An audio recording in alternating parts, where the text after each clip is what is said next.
Death Trick, Donald Strachey Mysteries, Book 1. Author, Richard Stevenson. Publisher, MLR Press. Narrator, Eric L. Aust. Chapter 21. Billy Blunt and Eddie Storrs. Blunt told me had been 16-year-old lovers at the Elwell school. Before then, neither had known he was homosexual. Just different somehow, and vaguely but deeply unhappy. In the presence of other male bodies, each had felt a disturbing, unresolvable tension, whose source was unlocatable, baffling.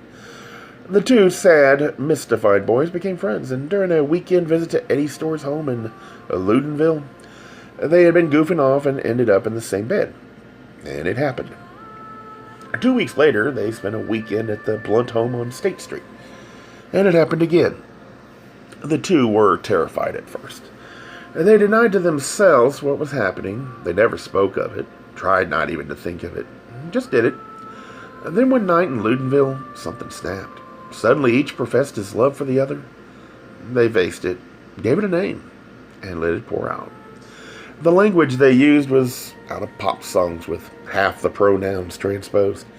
It was explosive, glorious, liberating, and horrifying. In confronting their love, they also confronted something else. They were queer, a couple of cocksuckers. They were in love and magically happy, as at peace with themselves as they had been at war with themselves before. And at the same time, they were frightened and wretched and ashamed of their true selves, which the other boys and the world would despise.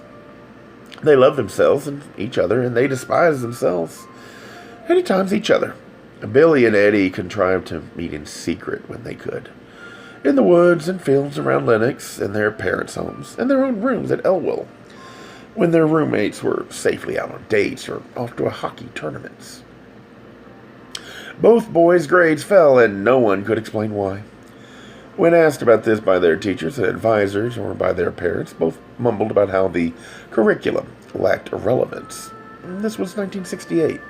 And the grown-ups shook their heads and muttered back about their keen desire to establish a dialogue with the boys. None, however, got established. You just did not tell people that you were a homo. In fact, Billy and Eddie were spending most of their mental and physical energies on devising stratagems for spending time alone with each other, and on the anxiety that resulted from their success with these ploys. This crazy life lasted for over a year, Billy Blunt told me, until the fall of our senior year. And the shit hit the fan. Some jerky kid from Danbury, Connecticut, caught us one Sunday night doing it on some mat stored under the gym bleachers. This kid never liked me. He was the type who smells a secret weakness in people, then baits you and tries to dig it out.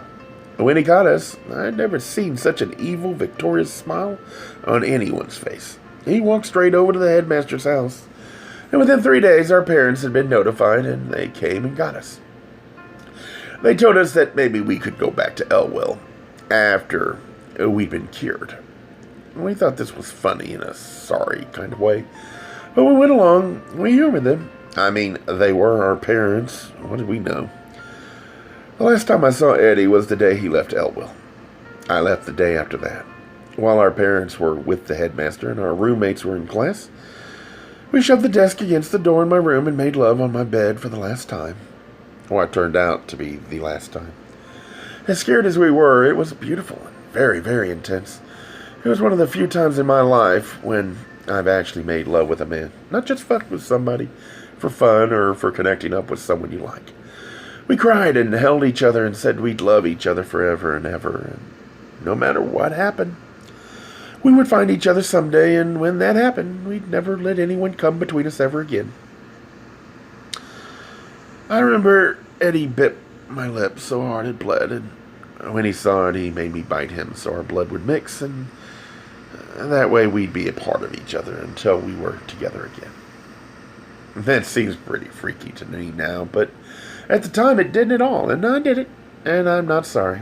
Eddie is the first person in my life who made me stop feeling like some kind of weird, dead robot and turned me into a human being with feelings I understood and wasn't ashamed of. Or I shouldn't have been ashamed of. Back then, I didn't know. I didn't have to be ashamed. No one told me. Everyone said the opposite. I suppose it would have happened anyway. The gay revolution. So many people were ready. But still, God bless the Stonewall Queens. In lieu of a drink, he raised another cigarette and lit it. Now, I understood most of it. It was a story most gay men would understand. At Rutgers 20 years earlier, I'd been in love with my best friend. He was straight, or so I assumed, and I'd been too frightened to open up to him, to declare my true feelings.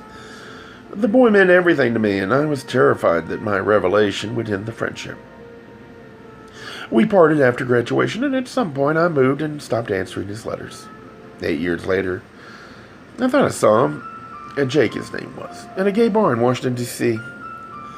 The man turned out not to be Jake, though the resemblance was powerful, and the look-alike was an agreeable young man nonetheless, with a personality sufficiently bland and pliant that I could go home with him and seemed to fulfill one of the great unending erotic fantasies of my adult life.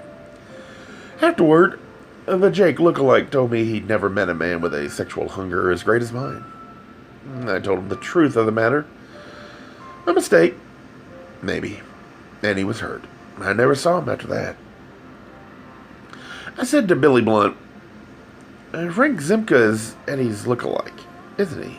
You used Zimka regularly. Yes.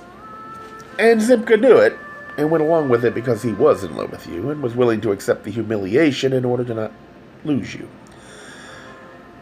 Yes, I hadn't planned on telling him. I still don't know which would have been worse, telling him or not telling him. But I called him Eddie one night in bed. He asked me who Eddie was, and I told him. Not about the forced separation in Sewickley Oaks. That's always been very painful for me to talk about. But about Eddie's being my first great true love, who had left me and disappeared from my life. And then it began. Whenever I was with Frank, he became Eddie. A blunt had dragged only twice on a cigarette, and now he stubbed it out. He said, I first saw Frank in the terminal one night. I thought he was Eddie, and I nearly went crazy. When he wasn't, well, I knew. I didn't really plan on seeing him after that night, but, well, he went for me and gave me his phone number, and one thing led to another.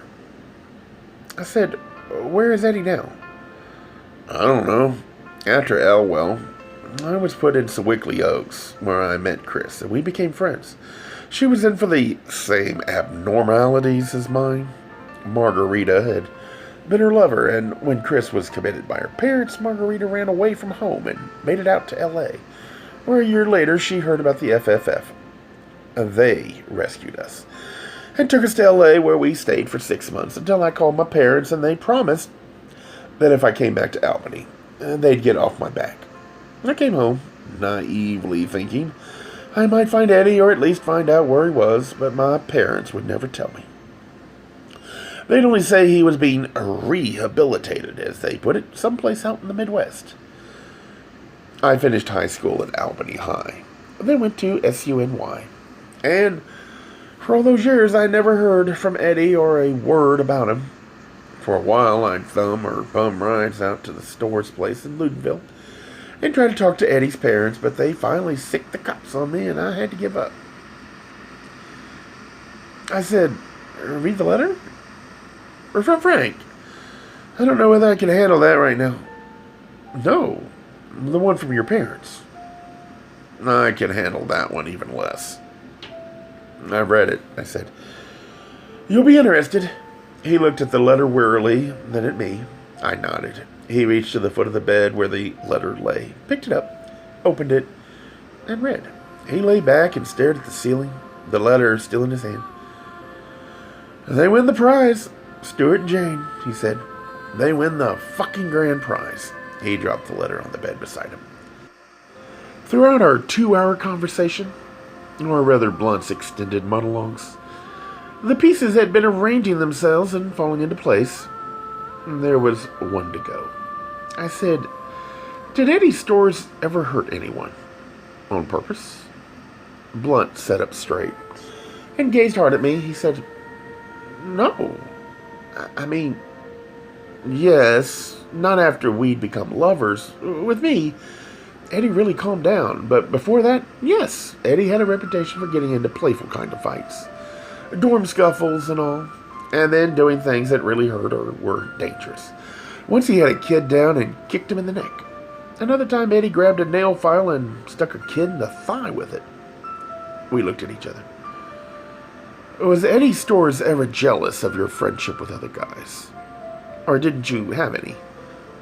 Not after, but before, yes. When Eddie and I were just becoming friends, but before we'd figured out what was really going on, he always gave me a hard time about other guys I hung around with. And he'd act pretty rotten toward those people. In fact, one kid I sort of felt comfortable with sometimes. I think now that he was probably gay. He was the one Eddie stabbed with the nail file. Blunt's eyes got big and he said, "No." Yes, probably yes. My mind went back to Albany. Huey Brownlee was at my place. Margarita Mays was staying with a friend. Mark Deslonde was, as far as I knew, with Phil. I said, "The phone?" Blunt handed it to me across the bed. I dialed Timmy's number. It was 12:40 a.m. in Denver, 2:40 in Albany. He answered on the second ring. "It's Don. I want you to go see Frank Zimka right away and get him over to your place for the night. No matter what it takes. Are you awake enough?" "Listen, I haven't slept at all. Where the fuck have you been? I've been calling your motel every 10 minutes since midnight. A bad thing has happened." I said, "Zimka's dead?" A silence then. "How'd you know? It just happened earlier tonight." I said, "Wait a minute." I asked Blunt for a cigarette, and he lit one for me. My hands were shaking, and the first drag on the Marlboro was like inhaling a medicated Brillo pad. I handed it back to Blunt. I said, "Was he stabbed?" Timmy said, "Yes, it happened at his place around 11. Calvin was heading over to the park and saw the cops in commotion and checked it out and called me. They think it happened in the apartment. But Zimka managed to crawl out onto Lexington before he died. He must have been spaced out. He told the old woman who found him that a ghost had done it." "The ghost of his own youth or some crazy shit," I said. "That's what he must have looked like to Zimka." Christ. Who must have looked like? Eddie Storrs. I summed it up for Timmy. I then got Sergeant Ned Bowman's home number from Albany Directory Assistance. The operator said, "Have a nice evening." I woke Bowman up and told him where I was and who I was with. He said I was under arrest, and I summed it up for him. And he replied that my story was pure fantasy, and he wanted to see me first thing in the morning. I told him maybe later in the day, or century. I called Continental and made 2 reservations through to Albany on a flight leaving Denver at 7:50 a.m. Blunt heard me make the second reservation for him, and he didn't object.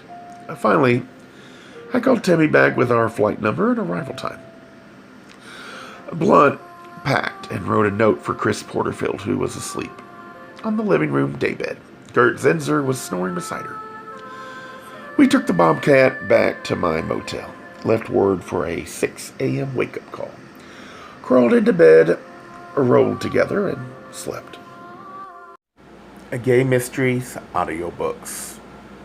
I think it is easy to hate a label, but a face humanizes the word. So this effort is twofold: to offer comfort to those like myself that your world didn't end because you don't fit into the view of acceptable society on both sides, and in hopes of helping those with family that are LGBTQ, that it doesn't mean we are aliens from the child they once knew. Reassure them so they can maybe be supportive at the same time being true to their values.